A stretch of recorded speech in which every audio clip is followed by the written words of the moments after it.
You're now watching Around the Horne, the weekly internationalist news update with author and historian Gerald Horne. Today is Wednesday, February 4th, 2026. Welcome everyone to the weekly series entitled Around the Horne, which is an internationalist news update with historian and Professor Gerald Horne. We are excited to announce that Dr. Horne's latest book, The Counter-Revolution of 1893, The Hawaii Coup and the Roots of U.S. Imperialism in the Asia-Pacific Basin, is now available on the International Publisher's website. Dr. Horne is also a permanent guest on the radio show, The Horne Report, which airs on Black Power 96 Radio on Sundays at 3:30 p.m. Eastern Time, and Dr. Horne also hosts a radio show entitled Freedom Now, which airs on KPFK 90.7 FM in Los Angeles on Saturdays at 11 a.m. Pacific. And replays of both shows can be found on the Activist News Network.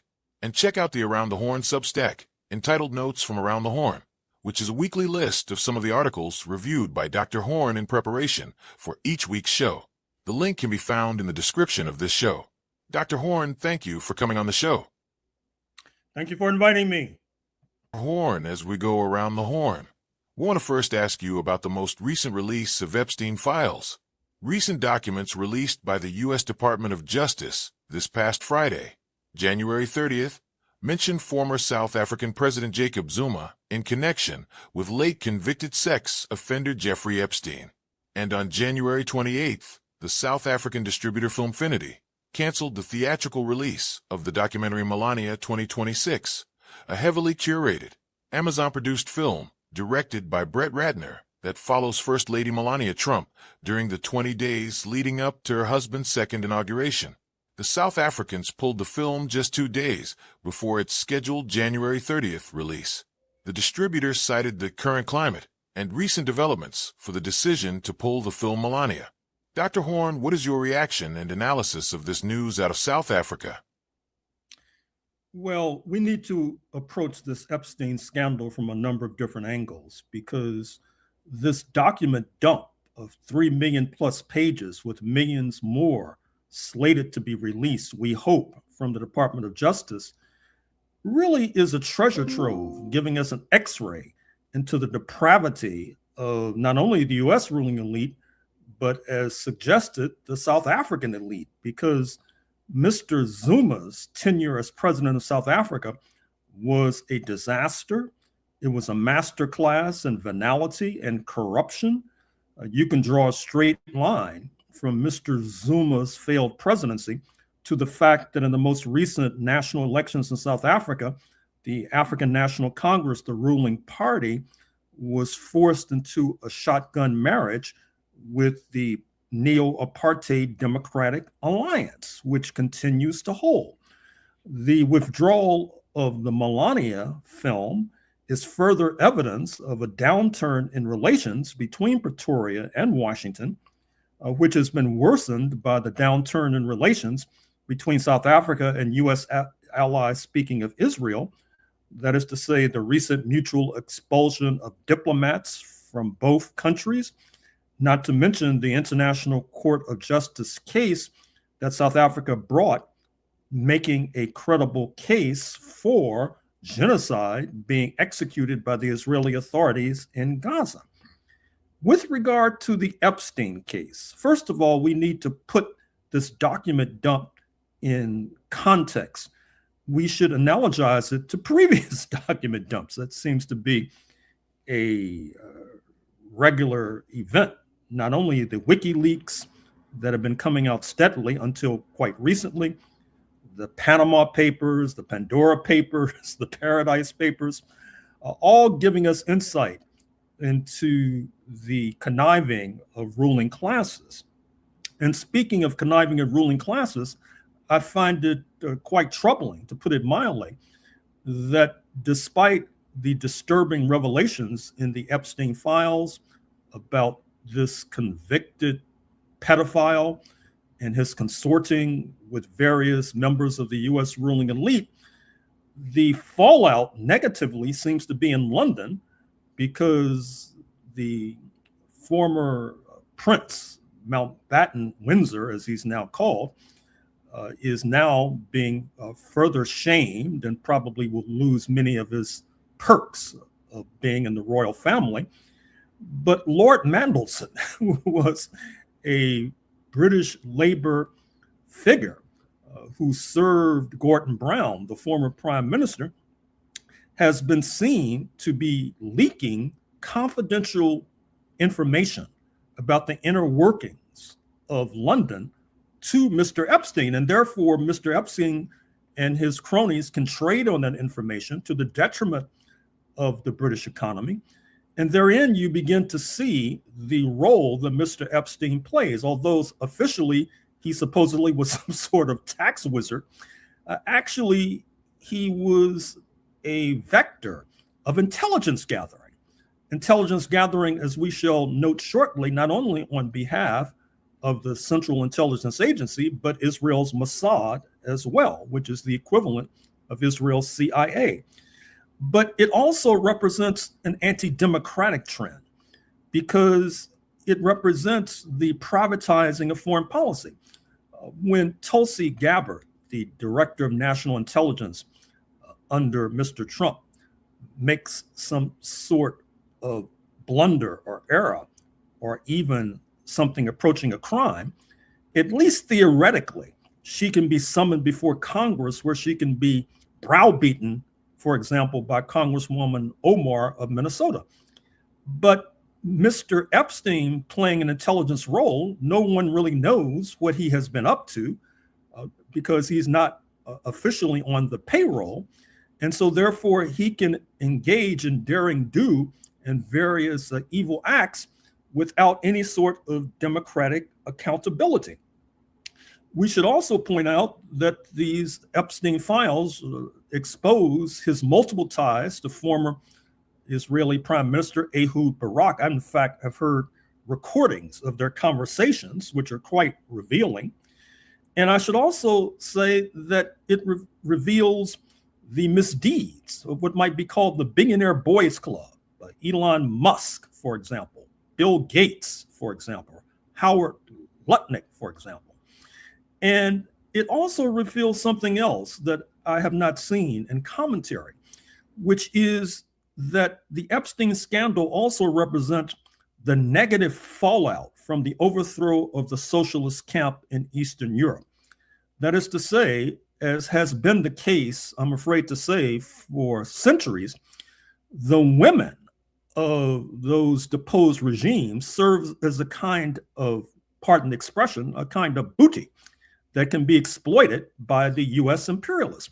Recall the story on the front page of the Financial Times of London this past weekend, where it's reported that Bill Gates supposedly received a sexually transmitted disease from consorting with a Russian woman. And I won't go into the detail about how he tries to surreptitiously sneak antibiotics into the drink of his spouse so that she will not be witting with regard to his adventurism. Recall as well that the heir to the fortune of Mr. Epstein, such as it is a woman from Belarus. Recall as well that Mr. Trump, who may be mentioned more times in the Epstein files than any other individual, interestingly enough, his first wife was Czechoslovakian, or Czech, shall we say. And as we know, Melania Trump is Slovenian, that is to say, a former province of socialist Yugoslavia before it collapsed or was forced into submission and Slovenia became independent. Now, this exploitation of women, not least women from beyond the shores of the United States of America, is not coincidence or accidental. I would say it's a hallmark of US imperialism. You begin to see this in detail with regard to the unlimited African slave trade, where women of African descent were particularly exploited. I talk in my book about Washington, D.C. during the antebellum period about the various so-called, quote, concubines, unquote, that are recruited, shall we say, by men of power, Thomas Jefferson and Sally Hemings, for example. I talk about the case of Henry Clay, who aspired to be president in the 1820s, who had a black partner, and then they got into a dispute and he sold her down the river. At least he sold her back into slavery. And it's not just class, that is to say, the Billionaire Boys Club and gender, this question of exploited women that needs some sort of examination. But it's also the fact that the Epstein files represents a rather egregious case of what might be called Jewish identity politics, not only on the part of Mr. Epstein, but his lawyer, Alan Dershowitz, who also had very curious ties to Israel, believe it or not. Even Noam Chomsky, for example, has come in for criticism because of his ties to Mr. Epstein. And of course, it all ties back to Zionism, for example, which reminds us of something we've been talking about quite a bit on this program, which is that Senator Bernie Sanders, who, as you know, has had a long history in Israel and with Israel, including residing there for a while, ascribed his party's loss, or I should say the Democratic Party's loss in November 2024, to so-called identity politics. And yet I wait with bated breath for Mr. Sanders to address this egregious and horrible case of Jewish identity politics. But more than all of the above, the Epstein files represents a kind of depravity on the part of ruling elites, not least in Washington, D.C. and on Wall Street, in light of the fact that as a matter of social science, the ruling ideology oftentimes becomes the societal ideology, and therefore we are all immersed in this sewer constructed by the U.S. ruling elite. And the only question, it seems to me, that's left to debate is whether Mr. Trump's popularity will weaken as a result of his being implicated. I mean, for example, part of the revelation in the Epstein files is that he was actually introduced to his current wife by Jeffrey Epstein. Whether these revelations will weaken his popularity or whether or not he'll be able to wage war in coming days and weeks against Iran and or Cuba in order to distract attention from his multiple misdeeds.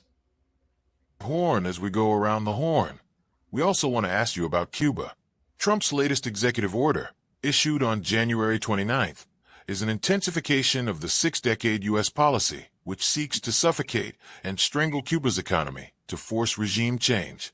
Cuba stands on the precipice of a severe fuel shortage, a crisis with the potential to paralyze its economy and inflict greater and more profound suffering on its 11 million people. This is not an accident of geography or a failure of planning. It is a direct, calculated result of the United States government's actions. Most recently, the fuel blockade announced by the Trump administration's executive order that places tariffs on any country selling oil to Cuba. This follows another executive order by Trump in April 2019 that activated Title III of the Helms-Burton Act, which began a policy of threatening third-country shippers and insurers with devastating secondary sanctions if they delivered any oil to Cuban ports. Dr. Horne, can you please help us understand the gravity of this moment that Cuba and Cubans are facing? Well, as we've noted repeatedly in recent weeks, in part, it's an attempt by Mr. Trump to distract attention away from his failures at home.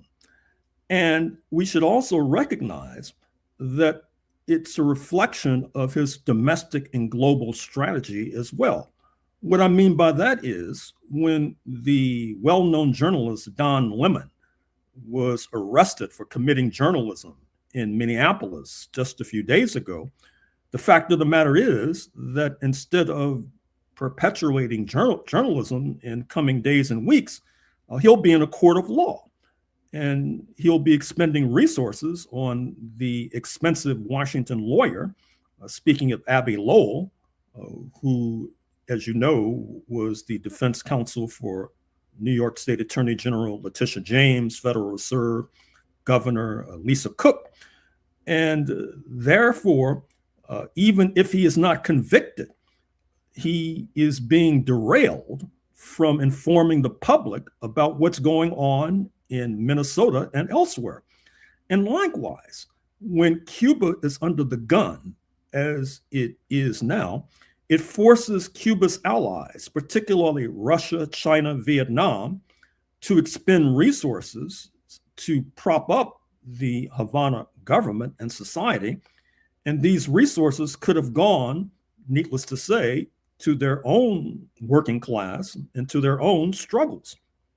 However, Cuba does have an advantage that I hope Mr. Trump and his cabal are aware of.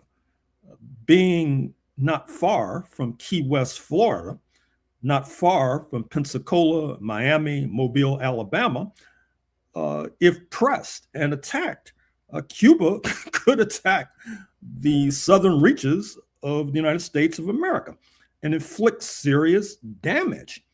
Also, I should mention, as reported in the New York Amsterdam News, the weekly out of Harlem, just this past week, the US authorities have been putting pressure on the Caribbean nations to withdraw Cuban medics and doctors. And as a result, Antigua, a former British colony, has gone to Ghana to recruit medics and therefore has sought to oust the Cuban medics. And this is simultaneously a blow to Ghana because it's now being stripped of medics that it so desperately needs as well. Likewise, the United States is putting pressure on Mexico, and I've seen conflicting reports as to whether or not Mexico has complied with these demands. But in any case, it's a very serious crisis, although I dare say that as we speak, the main danger and the immediate danger of war comes in the Persian Gulf, Iran more specifically. Horne, as we go around the horn, we also want to continue our discussion of Iran. President Trump has increasingly issued stark warnings, threatening, quote, very strong action against Iran in an effort to force regime change in Tehran. The Trump administration has been trying to drum up support for an attack on Iran from its neighbors. In addition, the U.S. has deployed major military assets to the shores of Iran, including USS Abraham Lincoln Carrier Strike Group, F-15 fighter jets, and much more. Dr. Horne, how concerned should we be with U.S.'s threats and military buildup against Iran? Has Iran been sitting on its hands? And how are Iran's neighbors responding to U.S.'s threats of war against Iran? And lastly, what has been the response from other countries across the world? Well, we should be ultra concerned about this purported impending conflict in Iran. The demands that Washington has put forward are rather extravagant, to put it mildly, that Iran should shutter its nuclear capability, that Iran should deep six its ballistic missiles, which you may recall rained hell down on Israeli cities in June 2025 during the so-called 12-day war. Obviously, if Iran were to get rid of its ballistic missiles, it would make it more susceptible to being attacked. So fundamentally, the US is demanding that Iran surrender, which is quite something considering we're talking about a country of almost 90 million with a very sophisticated cyber presence. In fact, I think that the United States should be worried that these expert cyber engineers in Iran could inflict major damage on the United States of America, not to mention its ally in Israel through cyberspace, for example. I don't want to let the cat out of the bag, but it could be anything from shutting down banking systems to disrupting electricity supplies. Likewise, the US authorities want Iran to break ties with its regional allies, oftentimes dismissed as, quote, proxies, unquote, on this side of the Atlantic. I'm speaking of Ansar Allah, popularly referred to as the Houthis in Yemen, who shut down the Israeli port of Eilat during the war with Gaza at its height by shooting missiles into Eilat. I'm speaking of Hezbollah, which, despite multiple attacks by the Israeli authorities, has yet to be disarmed altogether. And I dare say that it probably won't be disarmed anytime soon. What we need to understand is that the Iranians have pledged that if they are attacked, this will quickly become a regional war. U.S. forces in the region, such as in Qatar, for example, the Persian Gulf monarchies, such as in Iraq, for example, would become immediate targets, not to mention the U.S. forces in Bahrain. We should also wonder if the U.S. missile defense, so vaunted in the U.S. press, will actually be able to stand up. It did not necessarily acquit itself very well during the 12-day war, and ask the Israeli authorities if you doubt what I say. I think that Turkey should be very concerned, and I think that's one of the reasons they're trying to act as a mediator between Iran and the United States, because as we've reported repeatedly on this program, Turkey has declining relations with Israel. In the Wall Street Journal just the other day, there was a prominently placed op-ed piece that suggested that Turkey indeed will be next on the hit list, and that the United States and this European ally, such as they are, should be pressed to evict Turkey from NATO, the North Atlantic Treaty Organization, for example, as a prelude to an Israeli attack. Now, I know that sounds rather strange, since Israel has a population about 1/8 or 1/9 the size of Turkey, which is not only a major military power, but actually is a major manufacturer of armaments. But the Israelis, as you know, feel that they can always rely on Uncle Sam in a pinch. I think one of the questions becomes that if the U.S. does attack Iran, and if the United States, or I should say Mr. Trump, are able to project that this has been some sort of victory, irrespective of the facts on the ground, will that give impetus to further attacks, for example, on Cuba and Canada, just like the January 3rd, 2026 escapade of kidnapping the Venezuelan president and his spouse has obviously led us to this perilous moment that we now face, with U.S. imperialism filling its oats, as they say. Horne, as we go around the horn, we also want to ask you about Canada. Dr. Horne, we wanted to read a headline and get your reaction. On January 30th, in the World Politics Review, they published an article by Paul Post entitled, "Carney's Speech is What Happens When a Hegemon Goes Rogue."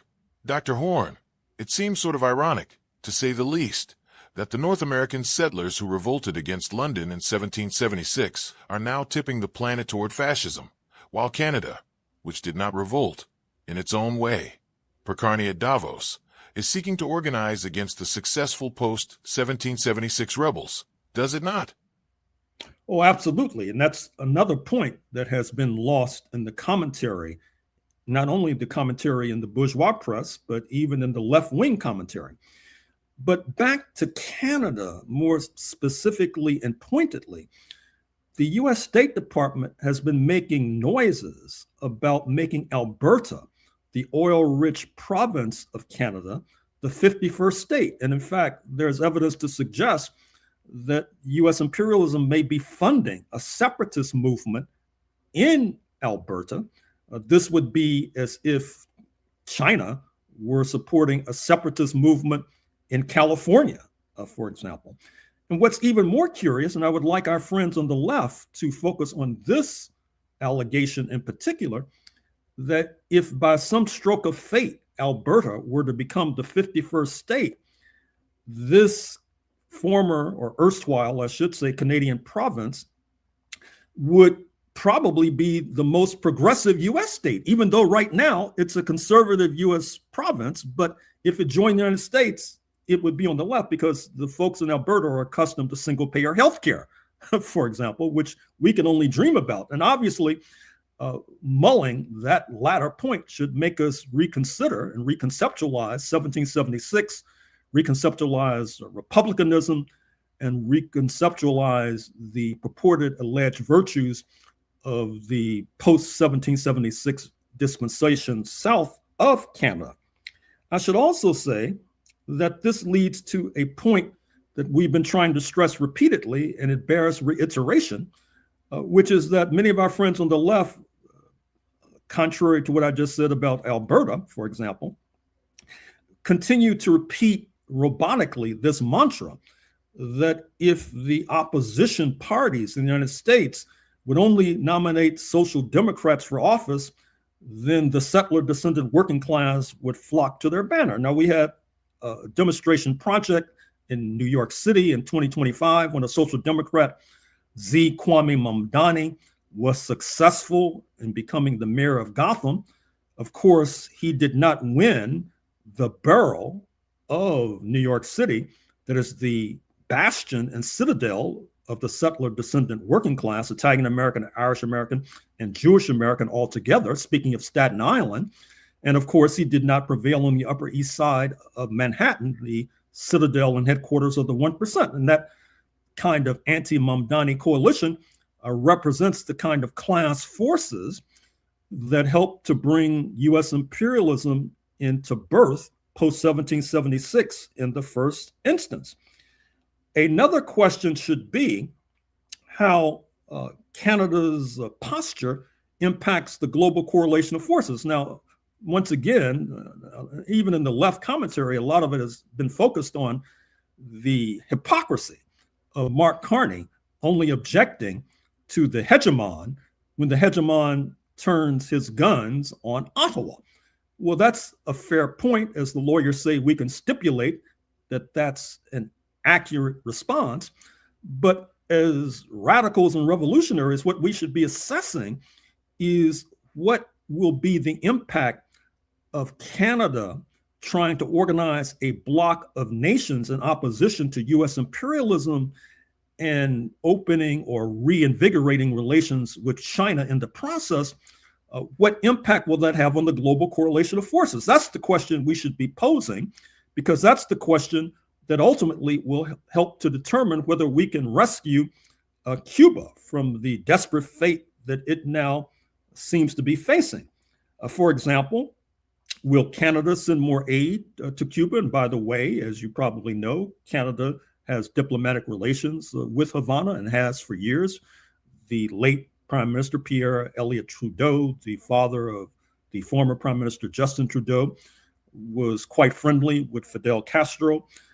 Will Canada snuggle more closely to France, which sent nuclear submarines to Nova Scotia, not far distant from New England, when Mr. Trump first started discussing the idea of annexing Canada?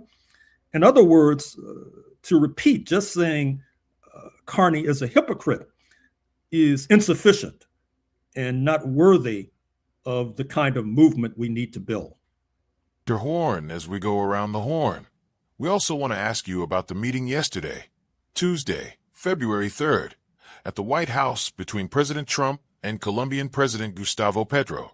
Following months of mutual criticism and threats of possible U.S. military action against Colombia, President Petro was received by President Trump for a closed-door meeting at the White House, with no press access. The U.S. media has described the meeting as a productive and cordial meeting. Dr. Horne, what is the significance of the meeting between Presidents Trump and Petro? Well, given the time is expiring, I will only say that this meeting should be viewed with concern in Brazil and Mexico in particular, because along with Colombia, those are the three most populous nations in the hemisphere, both having governments that lean to the left. Obviously, Mr. Trump is trying to disrupt what had been thought to be some sort of de facto alliance between Bogota, Brasilia, and Mexico City, in light of the fact that Mr. Trump simultaneously, no doubt, is happy about the fact that neighboring Ecuador has ratcheted up tensions with Colombia. I would not be surprised at all if the military on both sides were to get involved. And similarly, Argentina, the main U.S. satrap in the region, has to be watched in this context, but I'm afraid we've reached the end of the road. We state these facts only to let you know that those of us who are revolutionary, Pan-Africanists, is not because we love revolution. It is historically determined and we have no alternative but to follow history and to use history for the benefit of our people. Power to the people.